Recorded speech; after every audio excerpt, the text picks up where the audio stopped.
বিসমিল্লাহির রহমানির রহিম। প্রিয় শিক্ষার্থী, আমাদের ফেসবুক পেজের পক্ষ থেকে তোমাদেরকে জানাই আন্তরিক শুভেচ্ছা ও অভিনন্দন। 2025 সালের এসএসসি শিক্ষার্থীদের যেই রিয়ারেন্স পড়ার যে ধারাবাহিক ক্লাস, আজকের ক্লাস 4 নম্বর ক্লাস আজকে রেকর্ড করা হচ্ছে। চলেন আমরা 4 নম্বর ক্লাসের ধারাবাহিক সাজেশন ভিত্তিক ধারাবাহিক যে ক্লাস 4 নম্বর ক্লাস কোন রিয়ারেন্সটি আছে আগে সাজেশন অনুযায়ী দেখে নেই।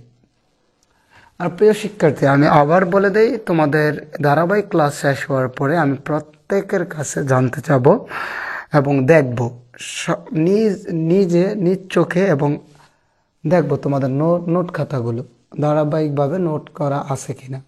নোট করা যেমন প্রথমে আপনারা বোর্ড অনুযায়ী শব্দার্থগুলো উচ্চারণ সহ লিখে মুখস্থ করবেন।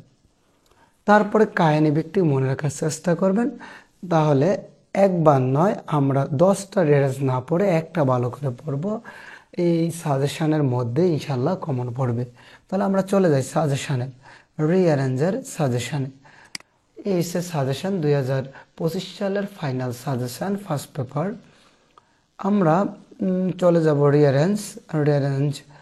আমরা 3টা অলরেডি কমপ্লিট করেছি। 1 number Androcles, 2 number Nelson Mandela, 3 number doctor Fleming, 4 number Timur. আজকে করব তৈমুর, যেটা কুমিল্লা বোর্ড 19 আসছে।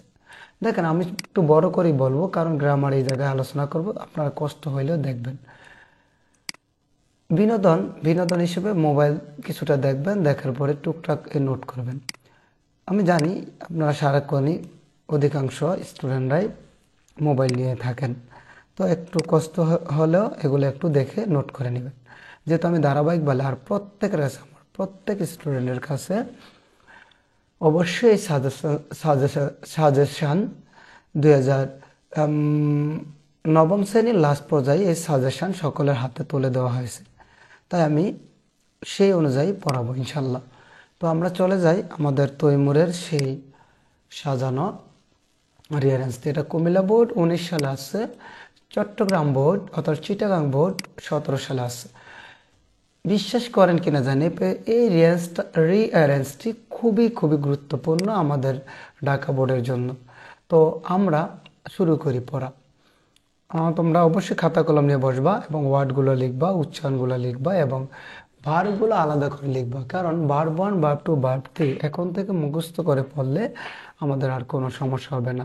যেহেতু তোমরা এই জায়গায় এসএসসি পরীক্ষা 2010 বছরের সাধনা, তাই একটু ভালো করে পড়বেন, তারপরে কলেজ, তারপরে ইউনিভার্সিটি। তাই ভোকাবুলারির সিনোনিমস অ্যান্টোনিমসগুলো মুখস্থ করার চেষ্টা করবেন। চলে যাই আমরা প্রথমে ই নাম্বার। ওয়ান্স, একদা। দেখেন মনে পড়ে কিনা, ওয়ান্স থাকলে একটা কোন টেন্স হয়? পাস্ট ইনডিফিনিট টেন্স, যেহেতু অতীত। ওয়ান্স একদা ইয়াং তৈমুর, যুবক তৈমুর অ্যাট্রাক্ট আক্রমণ করেছিল এ প্রভিন্স, একটি রাজপ্রাসাদ, একটি রাজ্য বা একটি রাজ্য আক্রমণ করেছিল, বা অঙ্গরাজ্য যাকে বলা হয়, অঙ্গরাজ্য আক্রমণ করেছিল তৈমুর, যুবক তৈমুর আক্রমণ করেছিল।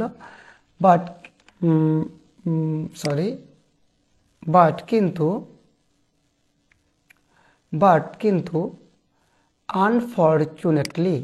আনফরচুনেটলি দুর্ভাগ্যক্রমে হিজ সোলজার্স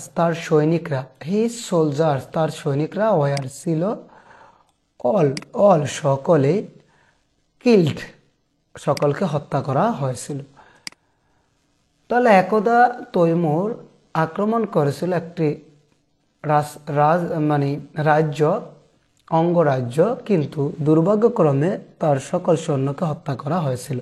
দেখেন এই জায়গায় ভার্ব হচ্ছে ওয়ার, তাহলে ওয়ারের পরে ভার্বের তৃতীয় রূপ আসছে, তার মানে এটা হচ্ছে প্যাসিভ ভয়েস। তারা কাজটা সম্পাদন করে নাই, অন্য বিপক্ষ তাদের সোলজারকে হত্যা করেছিল। তারপরে আমরা চলে যাব বি নাম্বার। দেন তারপর সে অর্থাৎ তৈমুর ডিসগুইসড ছদ্মবেশ ধারণ করা। ডিসগুইস অর্থ ছদ্মবেশ ধারণ করা, তাহলে ভার্ব 1 ভার্ব 2 ভার্ব 3। ডিসগুইসড ছদ্মবেশ ধারণ করেছিল হিমসেলফ নিজেকে, তো সে নিজেকে লুকিয়েছিল এবং ছদ্মবেশ ধারণ করেছিল অ্যাজ হিসেবে, কি হিসেবে?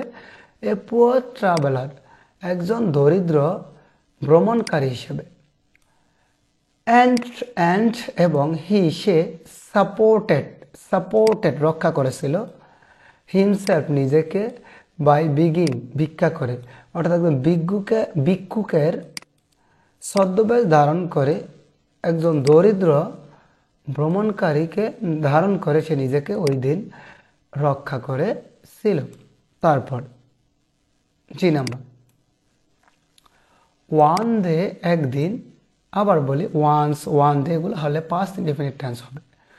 ওয়ান ডে একদিন, হি বিকেম সে হয়েছিল, ভেরি খুবই, হাংরি সে হয়েছিল খুবই ক্ষুধার্ত, হাংরি ক্ষুধার্ত, অ্যান্ড এবং কুড নট গেট পায়নি, গেট হতো পাওয়া, কুড নট গেট পায়নি এনিথিং কোনো কিছু, টু ইট খেতে, সে কোনো কিছু খেতে পায়নি ওই দিন। তাহলে টু ইটতে, তাহলে একদিন সে খুবই ক্ষুধার্ত হয়েছিল এবং কোনো কিছু খেতে পায়নি। চলো ভার্ব নিয়ে আলোচনা করি। বিকাম অর্থ হওয়া, বিকাম। এদিকে আরেকটা ভার্ব আছে গেট গটেন বা গট, দুইটাই হয়, কুড নট গেট পায়নি। টু ইট ইনফিনিটিভ অর্থাৎ নন ফাইনাইট ভার্ব, খেতে লাস্ট হবে তে, টু প্লাস ভার্ব 1, এটা তে হয়, লাস্ট প্রজায় তে হয়। চলেন ডি নাম্বার আমরা চলে যাই। হি কেম সে এসেছিল, টু দিকে হাউস বাড়ির দিকে এসেছিল, টু অর্থ প্রতি বা দিক বোঝাতে। হি কেম টু হাউস সে বাড়ির দিকে এসেছিল, অ্যান্ড এবং আস্কড চেয়েছিল বা চাওয়া বা প্রশ্ন করা বা জিজ্ঞাসা করা চেয়েছিল, অ্যান্ড ওল্ড ওয়েম্যান একজন দরিদ্র মহিলার কাছে, টু গিভ দিতে, হিম তাকে, সামথিং কোনো কিছু, টু ইট খেতে, কোনো কিছু খেতে দেওয়ার জন্য ওই মহিলার কাছে, বৃদ্ধ মহিলার কাছে চেয়েছিল, প্রশ্ন করেছিল, জিজ্ঞাসা করেছিল। চলে ভার্বে চলে যাই, কাম। দেন আমরা চলে যাব আরেকটা ভার্ব, আস্ক অর্থাৎ চাওয়া, জিজ্ঞাসা করা, প্রশ্ন করা। ভার্ব টু গিভ দিতে, গিভেন, টু গিভ, আর টু ইট খেতে, এগুলো হচ্ছে ভার্ব। এগুলো সব non finite verb. Finite verb, ভার্বকে দুবার ভাগ করা, ফাইনাইট ভার্ব আর একটা হচ্ছে নন ফাইনাইট ভার্ব। তো এগুলো সব হচ্ছে নন ফাইনাইট ভার্ব। এই কেম আর কাম, ওই আস্ক, এগুলো হচ্ছে ফাইনাইট ভার্ব। ফাইনাইট ভার্ব কাকে বলে একটু ছোট করে বলে দিই, যে ভার্ব দেখে আমরা টেন্স আইডেন্টিফাই করতে পারি। টেন্সের 12টা প্রকারভেদ, এই 12টা প্রকারভেদ আইডেন্টিফাই করতে পারি, সেটাই হচ্ছে ফাইনাইট ভার্ব। দেন আমরা চলে যাব E number. The old woman, এই বৃদ্ধ নারীটি ফেল্ট অনুভব হয়েছিল, ফিল হতো অনুভব করা, ফেল্ট অনুভব করেছিল, পিটি করুণা, দয়া অনুভব হয়েছিল, করুণা অনুভব হয়েছিল, ফর হিম তার জন্য একটু মায়া মহব্বত বৃদ্ধ মহিলার হয়েছিল। অ্যান্ড এবং কুইকলি তাড়াতাড়ি, দিয়েছিল, গিভেন, তাহলে ভার্ব টু যেহেতু দিয়েছিল, তৈমুরকে, এ ফুল একটি পরিপূর্ণ, ডিশ অফ ফুড এক থালা পরিপূর্ণ খাবার তাকে দিয়েছিল। ডিশ অর্থ থালা বা ফুড খাদ্য, এক থালা অথবা এক প্লেট খাবার তাকে দিয়েছিল ওই বৃদ্ধ মহিলা। দেন এফ নাম্বার, দ্য ফুড খাবার ওয়াজ ছিল ভেরি হট খুবই গরম, খাবারটি ছিল খুবই গরম। এইচ নাম্বার, সে হারিডলি খুব তাড়াতাড়ি, খুব তাড়াতাড়ি, ডাক খনন করেছিল, ডাক অর্থ হাত ঢুকিয়ে দেওয়া,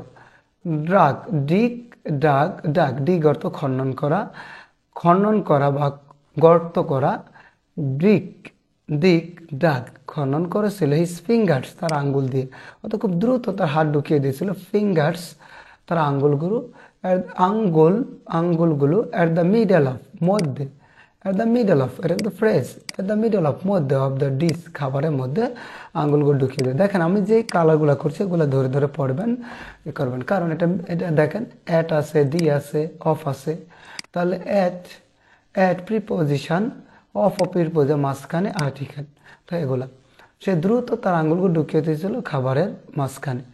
সি নাম্বার, তারপর অ্যাজ আ রেজাল্ট, বা অ্যাজ এ রেজাল্ট, এটা একটা গুচ্ছ শব্দ ফ্রেজ, এটা কিন্তু মাথায় মুখস্থ মানে রাখতে হবে মুখস্থ, কারণ এগুলো গ্যাপ দিয়ে দেয় প্রায়। অ্যাজ এর পরে শূন্যস্থান দিয়ে রেজাল্ট দেয়, অথবা অ্যাজ এ তারপরে গ্যাপ দিয়ে দেয়, অথবা এই রেজাল্ট আজকে শূন্যস্থান গ্যাপ দিয়ে দেয়। অ্যাজ এ রেজাল্ট ফলে হি বার্ন্ড সে পুড়িয়ে ফেলেছিল হিজ ফিঙ্গার তার আঙ্গুল, তাই এটা বার্ন্ড, পুড়িয়ে ফেলেছে তার আঙ্গুল। প্রিয় শিক্ষার্থী, আমি জানি তোমরা এটা বুঝতে পেরেছো 100%। তো আপনারা অবশ্যই এই শব্দার্থগুলো আয়ত্ত করে নিয়ে সুন্দর করে বোর্ড সহ লিখে রাখবেন। পরীক্ষার আগে শুধু রিভাইজ দেবেন, আর কিছু করতে হবে না। তো চলেন আমি একটা বাংলা অনুবাদ করে শেষ করি, যেহেতু গভীর রাতে আমার এই রেকর্ড করা হতে হয়, কারণ আশেপাশে আমার ট্রেনিং সেন্টারে আশেপাশে যেহেতু অনেক আওয়াজ, তাই খুব দ্রুত করা যাবে না। যাই হোক, তারপরে দ্রুত হয়ে যায়, কারণ বিভিন্ন গ্রামাটিক্যাল ব্যাখ্যা করতে গিয়ে। এবার আমি লাস্ট গল্প আকারে বলে আমি শেষ করে দিব। তাহলে একদা যুবক তৈমুর আক্রমণ করেছিল এক অঙ্গরাজ্য বা একটি রাজ্য আক্রমণ করেছিল, কিন্তু দুঃখের বিষয় বা দুর্ভাগ্যক্রমে তার সকল সৈন্য হত্যা করা হয়েছিল, সকল সৈন্যকে হত্যা করে ফেলেছিল। তারপর এই তৈমুর নিজেকে রক্ষার জন্য একজন দরিদ্র ভ্রমণকারী হিসেবে মানে নিজেকে ছদ্মবেশ ধারণ করেছে। শুধু তাই নয়, সে নিজেকে রক্ষা করার জন্য নিজেকে ভিক্ষুক হিসেবে ছদ্মবেশ ধারণ করেছিল। তারপরে একদিন সে খুবই ক্ষুধার্ত হয়েছিল এবং কোনো কিছু খেতে পায়নি। সে এসেছিল একটি বাড়িতে এবং বৃদ্ধ মহিলাকে চেয়েছিল তাকে দিতে কোনো কিছু খাওয়া চাওয়ার চেয়েছিল বৃদ্ধ মহিলার কাছে, অথবা দিতে বলেছিল। বৃদ্ধ মহিলা খুবই মায়া হলো তার প্রতি, বা খুবই করুণা অনুভব হয়েছিল তার প্রতি, এবং তাড়াতাড়ি তাকে তৈমুরকে পরিপূর্ণ এক প্লেট অর্থাৎ পরিপূর্ণ ডিশ খাবার তার সামনে দিয়েছিল। তবে খাবারগুলো ছিল খুবই গরম। The food was very hot, খাবারটা ছিল খুবই গরম। অ্যান্ড তারপর সে দ্রুত তার আঙ্গুলগুলো ঢুকিয়ে দিয়েছিল ক্ষুধার্তের তাড়নায় খাবারের মাঝখানে। এর ফলে তার আঙ্গুলগুলো পড়ে গিয়েছিল। প্রিয় শিক্ষার্থী, এই ছিল আমাদের এই রিয়ারেন্সটি খুবই গুরুত্বপূর্ণ। তোমরা অবশ্যই এটা নোট করবে, পড়বে। তো এই জায়গায় আমরা শেষ করব। ভালো থাকবেন, সকলে সুস্থ থাকবেন, এই দোয়া করি, বা এই সব সময় এই দোয়া তোমাদের উপর থাকবে। আমার জন্য তোমরা দোয়া করবা ইনশাল্লাহ। এতটুকুই রাখি, আজকে এতটুকু সমাপ্ত করি। আল্লাহ হাফেজ।